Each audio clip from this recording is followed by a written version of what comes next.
Good morning, friends. This is Amit Kumar Oja. I am going to teach you chapter 1 of civics. The name of the chapter is Understanding Diversity. The meaning is very clear. विविधता की समझ. Look around you in your classroom. Do you see anyone who looks exactly like you do? अगर आप अपने classroom में देखेंगे तो क्या आपको कोई हूबहू आपके जैसा मिलेगा? In this chapter we will learn that people are different from each other in many ways. इस चैप्टर में हम देखेंगे कि जो इंसान हैं वो बहुत ही अलग अलग किस्म के हैं. सभी की क्वालिटी अलग अलग है, कोई एक जैसा नहीं है. Not only do they look different, but they might also belong to different religion, culture or religious backgrounds. हम देख सकते हैं एक जैसा तो वो दिखते नहीं हैं, लेकिन वो सारे लोग बहुत अलग अलग होते हैं. धार्मिक रूप से, पारंपरिक रूप से, धार्मिक मान्यताओं को मानने वाले रूप से. These differences enrich our lives in many ways and also make them more fun. इससे जो हमारा जीवन है और ऊपर उठता है और हमारे जीवन को और ही रोचक बनाता है.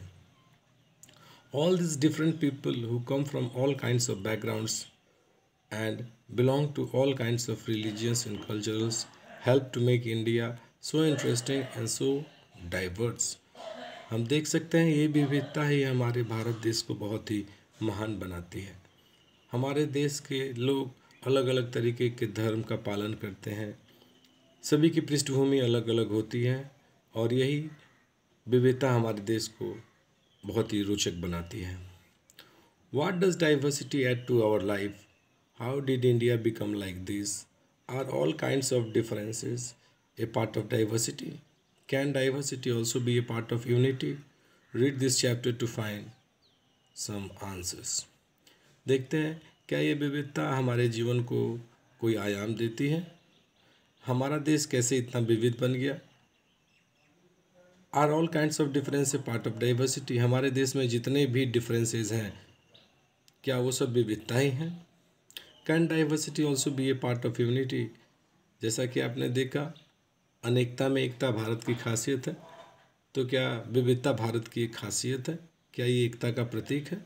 Read this chapter to find some answers. So let's begin the chapter with book. So as you see the figure, there are three figures showing three different kinds of students. So let's look. चलिए देखते हैं book के अंदर. Three children around your age have drawn three figures above. Use the empty box to draw your own human figure. हम देख सकते हैं तीन बच्चों ने तीन अलग अलग किस्म के चित्र बनाए हैं और बगल के बक्से में एक चित्र आप भी बनाइए.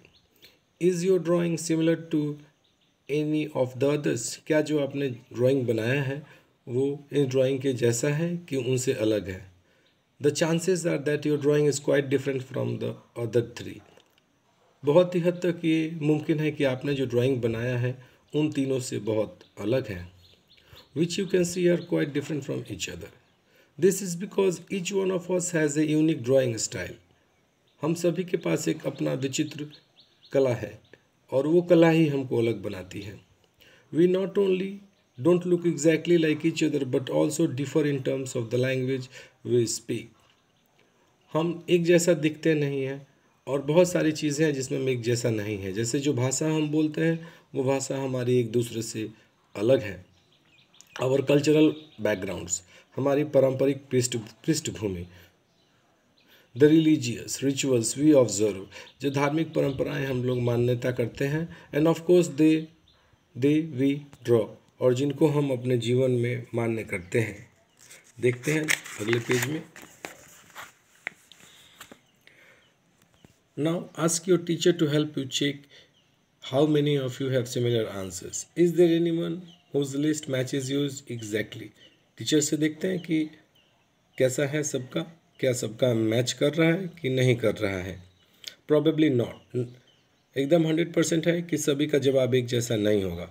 But many of you may have similar answers. How many like reading the same kind of books? How many different languages are spoken by the students in the class?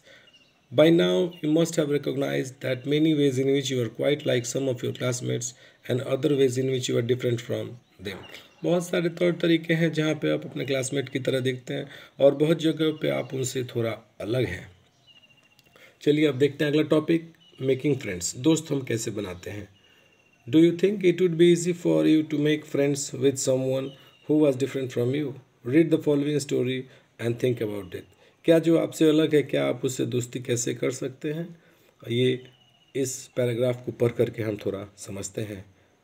I had meant it as a joke made up of a small ragged boy who sold newspapers at the Janpat crossing at a busy intersection.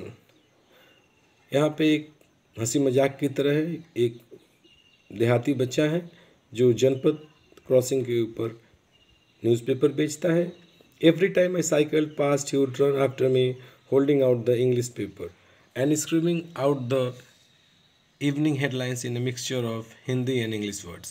This time he stopped by the pavement and asked for the Hindi paper. His mouth fell open. मैं एक बार उसके बगल से जा रहा था तो वो अपने हाथों में इंग्लिश पेपर बेच रहा था और चिल्ला रहा था और वो हिंदी इंग्लिश बोल करके सबको आकर्षित कर रहा था। एक बार मैं उसके पास रुका और उससे मैंने हिंदी पेपर मांगा। उसका मुंह खुला का खुला रह गया। You mean you know Hindi? He asked. Of course I said as I paid for the paper. उस बच्चे ने पूछा क्या मैं हिंदी जानता हूँ? तो मैंने कहा हाँ और मैंने उस पेपर के पैसे उसको दिए। Why? What you think? He paused. But you look so अंग्रेज, he said. You mean you can even read Hindi? वो बच्चा बोलता है कि आप देखने में तो अंग्रेज की तरह लगते हैं, तो क्या आप हिंदी भी बोल लेते हैं? Of course I can. I said the time little impatiently. मैंने बोला कि हाँ क्यों नहीं, मैं भी थोड़ा उत्सुक हो गया था। I can speak, read and write Hindi. Hindi is one of the subjects I study in school. वो साइकिल वाला बोलता है कि मैं हिंदी लिख सकता हूँ, पढ़ सकता हूँ, बोल सकता हूँ क्योंकि हिंदी को मैंने स्कूल में पढ़ा है। Subject, she asks, how could I explain what a subject was to someone who had never been to school? जो कभी स्कूल गया है नहीं, उसके लिए सब्जेक्ट का क्या वैल्यू है, वो क्या समझेगा? Well, it is something. I began about the lights changed, and the honking behind me grew 100-fold, and I left myself pushed along with the rest of the traffic. जैसे मैं रास्ते पे रुका हुआ था, दूसरी गाड़ियाँ